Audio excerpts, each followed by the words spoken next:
अस्सलाम वालेकुम, नमस्कार, सत श्री अकाल एंड गुड इवनिंग। मैं हूं अर्ज़ काज़मी और आप हमेशा की तरह से देख रहे हैं भेजा फ्राई। जी हाँ, भेजा फ्राई के नए एपिसोड के साथ हम हाजिर हैं और इससे पहले कि हम चलें अपनी न्यूज़ की तरफ, आप सबसे रिक्वेस्ट है कि जिसने भी चैनल को सब्सक्राइब नहीं किया है, प्लीज़ चैनल को सब्सक्राइब करना ना भूलिए।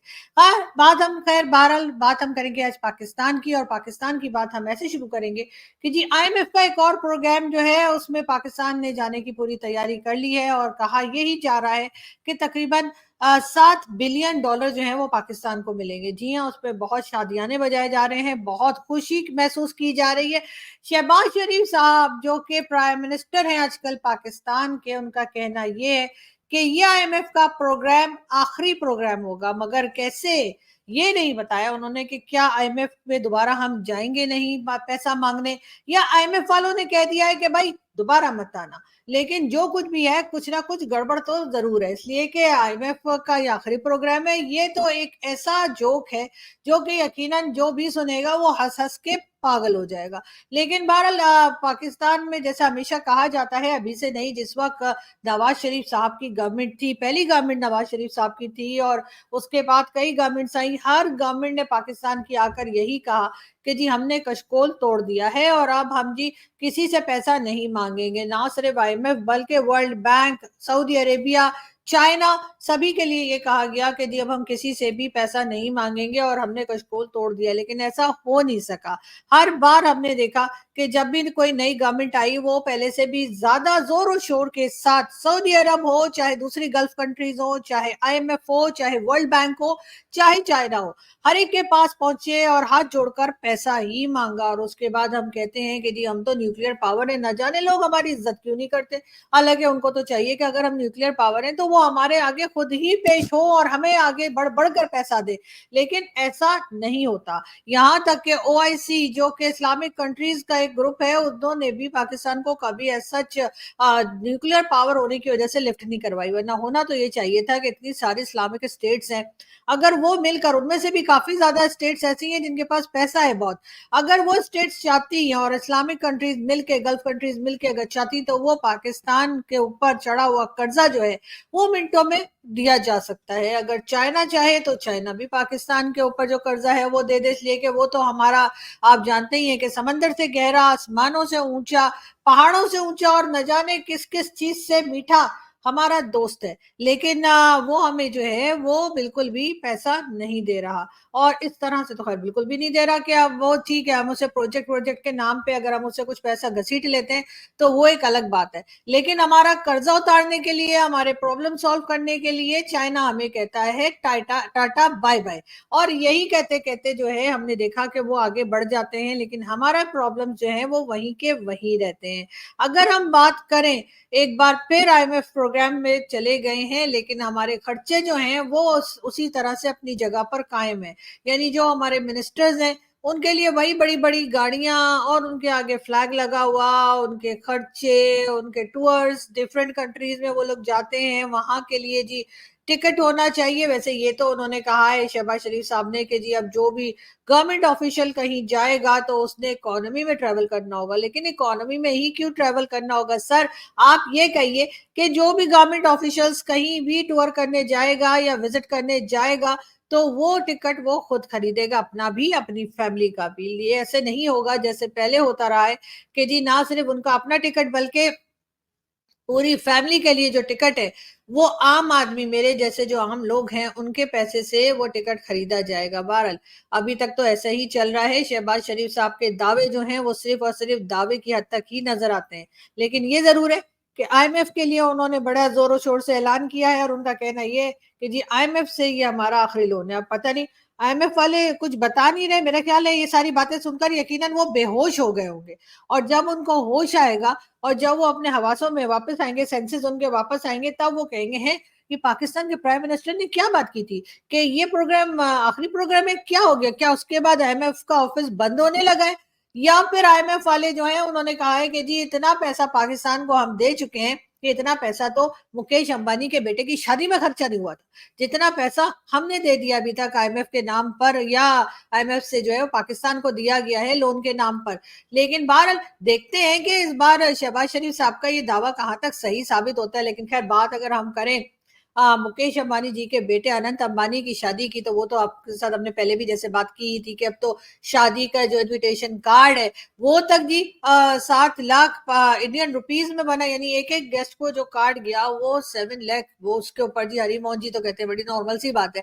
लेकिन हमारे यहाँ तो हमने तो पहली बार सुना है जी इतना इतना एक्सपेंसिव कार्ड भी होते हैं। और शादी पे कहा यह जा रहा है 5,000 करोड़, जी हाँ 5,000 करोड़ इंडियन रुपीज में खर्चा हुआ है। यानी कि जो उनकी वेल्थ है मुकेश अंबानी की, उसमें से कहा यह जा रहा है 0.5%, यानी कि 5,000 करोड़ उन्होंने जो है शादी पे खर्च कर दिए। और वहां लोग नाच नाच के बावले हो गए। और जाहिर है कि अगर यही पैसे में से कुछ पैसा पाकिस्तान भेज देते तो हम भी यहीं से बैठे बैठे डांस कर लेते, हम भी यहाँ पे नाच कूद लेते और इतनी मिठाइयां बांटते के पूछे मत। लेकिन मुकेश अंबानी साहब को शायद ये आइडिया उस वक्त तक किसी ने दिया नहीं, और अब वीडियो भी लेट बन रही है। अब तो सुना है मैंने शादी के फंक्शन खत्म हो गए, वरना यकीनन एक आध फंक्शन रह गया होता। तो मैं उनको जरूर एडवाइस करती कि कुछ पैसा यहाँ भी भेजें, इसलिए कि हमारे यहाँ भी बेगर्स बाय चॉइस, जी हाँ बेगर्स बाय चॉइस जो है लोग मौजूद हैं जो खुद अपने आप में जानते बूझते और अपनी पसंद से, अपनी चॉइस से, अपनी मर्जी से भिखारी बनते हैं। जी हाँ बहुत से पाकिस्तान में ऐसे लोग भी हैं, पाए जाते हैं, जो कि जिनके घर में आपको दो दो गाड़ियां भी नजर आएंगी, जो आपको अपने घर में भी रहते दिखाई देंगे, मतलब अच्छा खासा घर होगा उनका, और ऐसा नहीं कि रेंट पर है, अपना खुद का जाति घर होगा, फिर भी वो हर वक्त रोते रहेंगे कि जी हमारे पास तो पैसा नहीं है, हमारी माँ बीमार है और हम तो हैंड टू माउथ हुए हुए हैं, और हमारी तो नौकरी चली गई। तो नौकरी तो जाएगी ही ना जब आप काम नहीं करेंगे, जब आप ठीक से काम नहीं करेंगे, अपने आप को अपडेट नहीं करेंगे। और अगर आप फ्रीलांस है या फ्रीलांस नहीं भी है, अगर आप किसी खास तरीके से किसी ऑफिस के अंदर काम कर रहे हैं, चाहे वो सरकारी हो चाहे वो प्राइवेट ऑफिस हो, और आप काम करने के बजाय बाकी की सारी किस्म की साजिशों में लगे रहेंगे, इसको उससे लड़ा देते हैं, उसको उससे लड़ा देते हैं, उसके साथ इसको ब्लॉक करा देते हैं, उससे उसको ब्लॉक करा देते हैं। तो अगर आप इसी किस्म की अपनी, जिसे कहते हैं ना, टुच्ची किस्म की हरकतों में लगे रहे, तो फिर जाहिर है कि फिर आपको काम तो कोई नहीं देगा। बाकी तो ऐसे लोग भी हैं जो पैसा खा जाते हैं पाकिस्तान में। नहीं नहीं, मैं गवर्नमेंट की बात नहीं कर रही, गवर्नमेंट तो खाई जाती है हमारी, वो कोई इशू नहीं है। गवर्नमेंट लेती है आईएमएफ से और यहाँ वहां से, और फिर खा भी जाती है, और उसके बाद ऊपर वाले की मेहरबानी से या तो कोई फ्लड आ जाता है, या अर्थक्वेक आ जाता है, या कोई और अजाब आ जाता है, जिसकी वजह से बजाय वो पैसा वापस लेने के लोग और पैसा देना शुरू कर देते हैं। लेकिन मैं आम लोगों की बात कर रही हूँ कि जो आम पब्लिक है, उसने भी जब से गवर्नमेंट को इतने सालों में देखा है कि गवर्नमेंट हर वक्त मांगती रहती है, काम नहीं करती। पाकिस्तान में काम ना करने की बीमारी है। जी हाँ, हमारे यहाँ लोगों को काम ना करने की बीमारी है। ज्यादातर वो ये कोशिश करते हैं कि बैठे बैठे ही पैसा मिल जाए, हमें काम ना करना पड़े, हमें किसी किस्म की मेहनत ना करनी पड़े, बल्कि हम किसी की जेब से कुछ पैसे निकाल लें। अगर कोई दूसरा काम करता हुआ दिखाई दे रहा है और इनको ऐसा लगता है कि जी ये तो सुबह से रात तक काम करते रहते हैं, तो यकीनन इनके पास पैसा होगा, इनसे पैसा घसीट लेते हैं। और अगर कोई ढक्कन किस्म के लोग हों जैसे कि मैं, तो फिर बिल्कुल जी मेरी जेब से भी पैसे निकले हैं, और जहां मैंने दिए उन्होंने जो है वो ना सिर्फ ये कि मुझे वापस करने से इनकार कर दिया, बल्कि कहा कर लो जो करना है। अब मैं क्या कर सकती हूँ?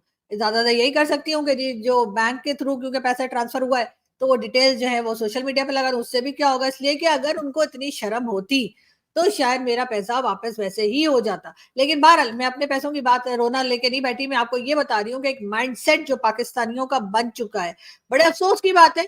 कई लोग ऐसे भी हैं जिनको हम मानते हैं पढ़ा लिखा, लेकिन वो असल में है नहीं, वो अपनी जहालत जो है कहीं ना कहीं शो करते रहते हैं।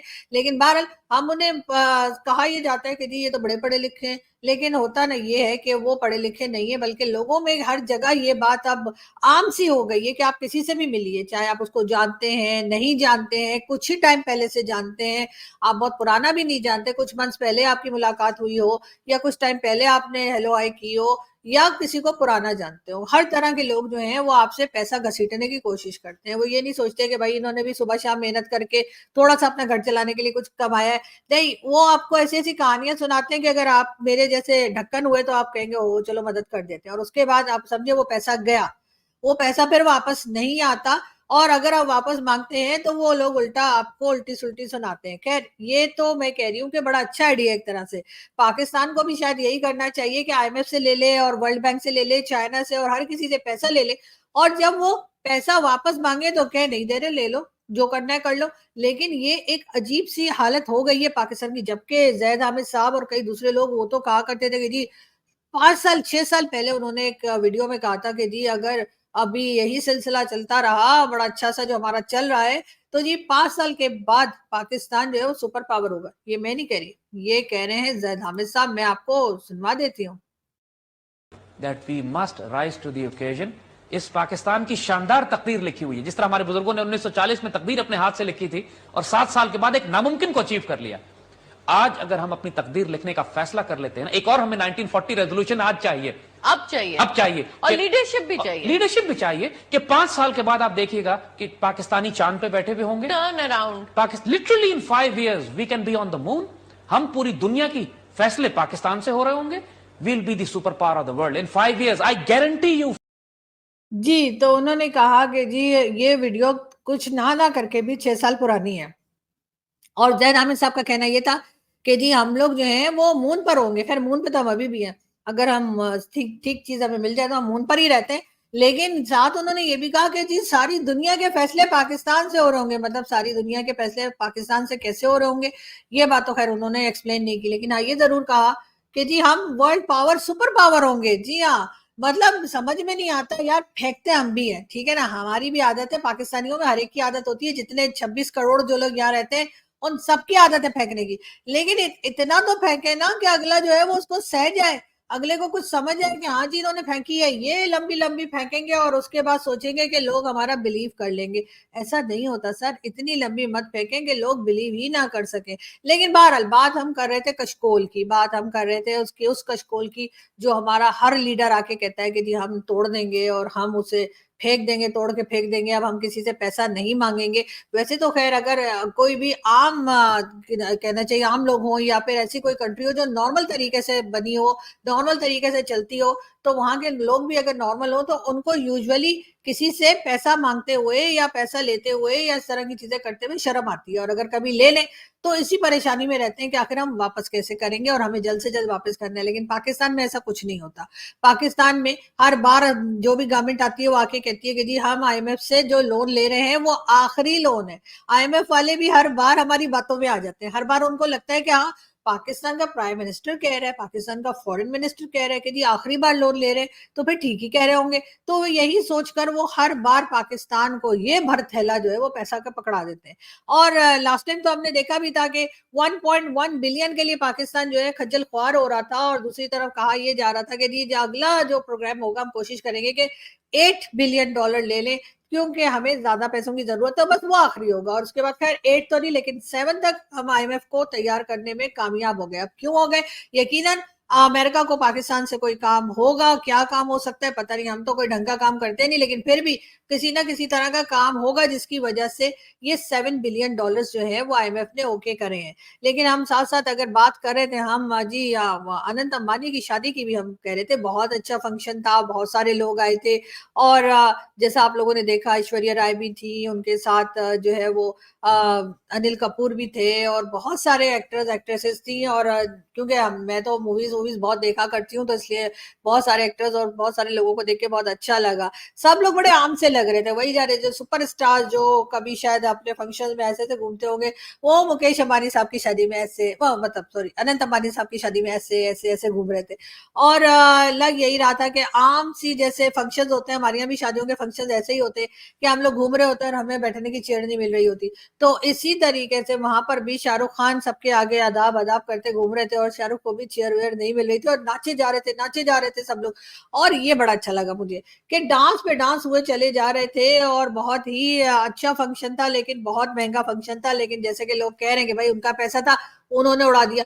हाँ उड़ा दिया, लेकिन अगर 2-4 पाकिस्तानियों को भी बुला लेते तो अच्छी बात थी ना। जरा हमें भी एक महंगी शादी देखने को मिल जाती, हमें भी एक इनविटेशन कार्ड मिल जाता जो इंडियन रुपीज में 7 लाख का होता। तो फिर पाकिस्तानी रुपीज में कितने का बनता? खैर आप लोग खुद ही कैलकुलेट कर लीजिएगा। लेकिन हाँ ये जरूर है कि बहुत सारे एतराजात भी हो रहे हैं, उसके ऊपर बहुत ज्यादा ऑब्जेक्शंस भी की जा रही है। पाकिस्तान में नहीं जी, हमें क्या पड़ी है जी, आप लोग हमारी तरफ से जितना मर्जी पैसा उड़ा दें, हमें क्या। हाँ इंडिया में कई लोग ऑब्जेक्शन कर रहे हैं कि जी इतने टाइम से वो शादी चलती चली जा रही थी, चलती चली जा रही थी, चलती चली जा रही थी, और इतना खर्चा, इतना खर्चा, इतना खर्चा। तो ये देखकर जी यकीनन अपोजिशन जो है वो बातें बना रही थी। और बहुत से लोग तो खैर ये भी कह रहे होंगे कि मोदी जी ने जो है ना वो जिन लोगों को जो है सर पे चढ़ाया है, मोदी जी ने इनका बिजनेस बढ़ाया है, इस किस्म की बातें भी यकीनन अपोजिशन कर रही होगी, लेकिन पीएम मोदी खुद शादी पे नहीं गए। जी हाँ, ये भी एक खबर लगी थी और बताया ये गया कि प्राइम मिनिस्टर नरेंद्र मोदी ने इस शादी में शिरकत नहीं की। थक गए होंगे यार, इतने टाइम से ही शादी के फंक्शन चलते चले जा रहे थे। मतलब मैं तो ये सोच रही हूँ कि अगर इन्होंने मुझे बुला लिया होता, खुदा ना खास्ता अगर मुझे बुला लिया होता, तो इतने फंक्शंस के ड्रेसेस मैं कहाँ से लाती। क्योंकि ये तो हर फंक्शन में आपको पता है ना, फोटोग्राफर्स आके पिक्चर्स बना लेते हैं, आप एक ड्रेस को रिपीट तो नहीं कर सकते, और वो भी एक ही जगह की शादी में तो कभी भी रिपीट नहीं कर सकते। तो जितने भी फंक्शन हुए ऑलमोस्ट कई मंथ्स, मेरे ख्याल है 4-5 मंथ्स तो चले फंक्शन इनके। फिर इटली में, तो कभी मुंबई में, तो कभी दिल्ली में, तो कभी कहाँ करके इतने ज्यादा दिनों तक ये फंक्शंस चलते रहे, तो ऑब्वियसली इतने ही ड्रेसेस भी लोगों को चाहिए होंगे। वरना आपको तो पता है ना, सब शुरू हो जाते हैं मामियां चाचियां और सब लोग, हो ये तो फिर वही पहन कर आ गए। तो ऐसी बात है कि इस वजह से लोग काफी परेशान रहे होंगे, लेकिन मैं तो शुक्र कर रही हूँ कि मुझे नहीं बुलाया। हालांकि मुझे लग रहा था कि मुकेश अंबानी साहब की कॉल आएगी और वो बोलेंगे बस आपने तो आना ही आना है, और वो तो मेरे लिए खैर प्लेन भी भेजने वाले थे, लेकिन मैं खुद ही नहीं गई।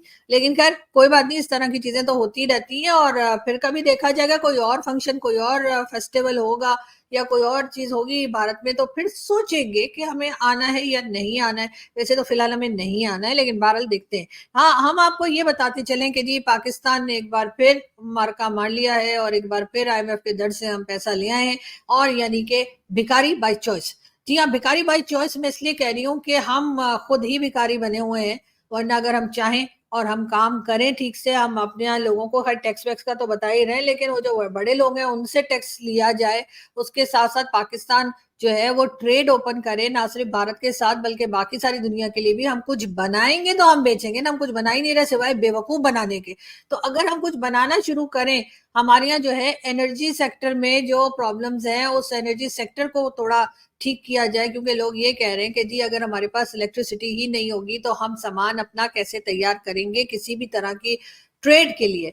तो अगर वहां पर जो है शहबाज शरीफ साहब काम करें एनर्जी सेक्टर में और उसको ठीक किया जाए तो ही बेहतर होगा। हमारे यहाँ तो सुबह से रात तक न्यूज भी जो चल रही होती है, वो पूरे टाइम हमें यही बताया जा रहा होता है, जी इमरान खान साहब के ये केस हो गया, इमरान खान साहब का वो केस चला गया, इमरान खान साहब इस केस में बरी हो गए, इमरान खान साहब उस केस में फिर फड़े गए। तो जी यही चलता रहता है, और इसके अलावा कोई ऐसी न्यूज, कोई ऐसा शो, कोई ऐसी बातचीत आपको दिखाई नहीं देती जिससे आपको ये पता चले कि भारत क्या कर रहा है। मैं मेरा मतलब है बिजनेस फील्ड में क्या कर रहा है, ट्रेड में क्या कर रहा है, कौन सी कंट्री के साथ जॉइंट वेंचर्स कर रहे हैं, या बांग्लादेश हो गया, या अमेरिका हो गया, चाइना हो गया, पूरी दुनिया भरी पड़ी है। लेकिन हमारे यहाँ जी जो न्यूज चल रही होती है सुबह से रात तक टीवी पे, जो टॉक शोज हो रहे होते हैं, जो बातें हो रही होती हैं, वो सिर्फ यही हो रही होती है कि इमरान खान जेल से बाहर आएंगे या नहीं आएंगे, शहबाज शरीफ जो है वो कितने दिन के प्राइम मिनिस्टर मजीद रह गए। कहा यह भी जा रहा है कि शहबाज शरीफ साहब जो है उनके प्राइम मिनिस्टरशिप के ज्यादा दिन नहीं रह गए। उनको इलेक्शन से पहले ही कहा जा रहा, बल्कि इलेक्शन के रिजल्ट के बाद ही कहा जा रहा था, जब उन्हें प्राइम मिनिस्टर बनाया गया था तब भी कहा गया था कि उनको उतने ही टाइम के लिए लाया जाएगा जितने टाइम में वो IMF का डील करवा देते हैं और उसके साथ साथ बजट अनाउंस करवा देते हैं। शहबाज शरीफ साहब दोनों चीजें कर चुके हैं, यानी कि उनका काम हो गया खत्म। अब वो अपना बैग जो पहले ही पैक करके रखा है वो उठाएं और घर की तरफ निकल जाएं अपने, यानी कि प्राइम मिनिस्टर हाउस से अपने जाती घर की तरफ चले जाएं तो ही बेहतर होगा। यानी कि IMF का लोन जो था वो उन्होंने करवा लिया है $7 बिलियन का। उसके साथ साथ बजट भी उन्होंने अनाउंस कर दिया है, जो कि IMF की शर्तों पे, IMF की कंडीशंस के ऊपर ही ये बजट बनाया गया है। अब देखते हैं कि कहां तक जो है वो शहबाज शरीफ साहब को मजीद बर्दाश्त किया जाता है, या कहां तक शहबाज शरीफ साहब कुछ दिन और रहते हैं। वैसे तो आसिफ अली जरदारी साहब जो हमारे प्रेसिडेंट भी हैं, उनका कहना यह है कि शहबाज शरीफ साहब से गवर्नमेंट चलाई नहीं जा रही। अब आसिफ अली जरदारी साहब का ये कहना कि गवर्नमेंट चलाई नहीं जा रही से मतलब लोग यही निकाल रहे हैं कि ये बात जरदारी साहब ने नहीं कही है, बल्कि जरदारी साहब के पीछे बैठे हुए जो भाई लोग हैं उन्होंने कहलवाई है। तो अब पता नहीं, लगता तो ऐसा ही। और अगर जो है ऐसा हुआ कि शहबाज शरीफ साहब कुछ दिनों के बाद आपको ये सुनने में आए कि जी शहबाज शरीफ साहब जो है वो अब प्राइम मिनिस्टर नहीं रहे, अपने घर चले गए, तो फिर आप मेरी इस वीडियो को दोबारा देख लीजिएगा और कहिएगा कि देखिए मैंने आपको क्या पक्की खबर सुनाई थी। और अगर ऐसा ना हो, इस वीडियो को भूल जाइएगा यार। मतलब भूल जाने में तो आप लोग माहिर हैं, 2 दिन में आप लोग क्या 2 घंटे में भूल जाते हैं मैंने क्या कहा है, तो फिर याद रखने की जरूरत नहीं। लेकिन हाँ, अगर ऐसा हो जाए जैसा कि मैं कह रही हूँ कि शहबाज शरीफ साहब को सिर्फ IMF और उसके साथ साथ बजट के लिए लाया गया था, ये दोनों काम हो गए, अब उनका बैग पैक हो चुका है, तो फिर मेरी इस बात को याद रखिएगा। और जैसा मैंने कहा कि अगर ऐसा नहीं होता तो फिर नहीं होता, तो मैं क्या कर सकती हूँ भाई, मैं तो एक बात ही मतलब मामूली सी छोटी मोटी बेकार सी जर्नलिस्ट हूँ, मैं तो सिर्फ बता ही सकती हूँ ना कैसा होगा। और अगर ऐसा ना हुआ तो फिर मैं नहीं कुछ कर सकती। लेकिन मैं फिर भी कह रही हूँ 90% चांसेस है कि शहबाज शरीफ साहब गए। लेकिन बहरहाल साथ साथ इमरान खान के भी एक के बाद केसेस खत्म होते जा रहे हैं। और ऐसा ही नवाज शरीफ साहब के साथ भी हुआ था कि उनके ऊपर बेशुमार केसेस थे और फिर उनके एक एक करके सारे केसेस खत्म हो गए और उसके बाद वो वापस आए, इलेक्शन में हिस्सा लिया, सब कुछ हुआ। तो एक बहुत बड़ा सवाल, क्या इमरान खान भी बाहर आने वाले हैं? इसका जवाब है नहीं। और इसका जवाब नहीं इसलिए है क्योंकि फैसल वाउडा जो कि इमरान खान साहब के बड़े खास रहे हैं, उनका कहना ये है कि, और इमरान खान से ज्यादा वो भाई लोग के बड़े खास हैं, तो उनका कहना ये है कि इमरान खान के केसेस जितने मर्जी खत्म हो जाएं, फिलहाल इमरान खान साहब जेल से बाहर आते हुए दिखाई नहीं पड़ते। लेकिन बहरहाल पाकिस्तान पाकिस्तान है और पाकिस्तान में कुछ भी मुमकिन है। तो इसलिए हम उम्मीद करते हैं कि जल्द ही कोई पॉजिटिव न्यूज भी हमें मिलेगी। नहीं, मैं इमरान खान से रिलेटेड नहीं कह रही, पाकिस्तान के बारे में कह रही हूँ कि हमें कोई पॉजिटिव रिपोर्ट भी मिले और हमें ये भी सुनने में आए कि पाकिस्तान ने ट्रेड शुरू कर दी है डिफरेंट कंट्रीज के साथ और पाकिस्तान अब खुद कमाने खाने काबिल हो जाए। इससे बेहतर चीज और कुछ नहीं हो सकती पाकिस्तान के लिए। अगर पाकिस्तान के लोग, पाकिस्तान के पॉलिसी मेकर्स, पाकिस्तान को बनाने चलाने वाले अगर इस पे काम करें कि जी पाकिस्तान को बार बार लोन्स ना लेने पड़े, बल्कि हम लोग खुद जो है हमारे यहाँ सिक्योरिटी बेहतर हो जाए ताकि दूसरी कंट्रीज आए और यहाँ पे इन्वेस्ट करें वैसे ही जैसे भारत में करती है, तो शायद हमारे हालात सुधर सके। और हमारे हालात सुधर गए तो यकीनन सब लोगों में हमारी रिस्पेक्ट भी होगी। बहरहाल यहाँ से हम चलते हैं, आपसे मुलाकात होगी जल्द ही दूसरी वीडियो में। अपना ख्याल रखिएगा, हंसते रहिए, मुस्कुराते रहिए और हमारे चैनल को सब्सक्राइब करना ना भूलें। Thank you.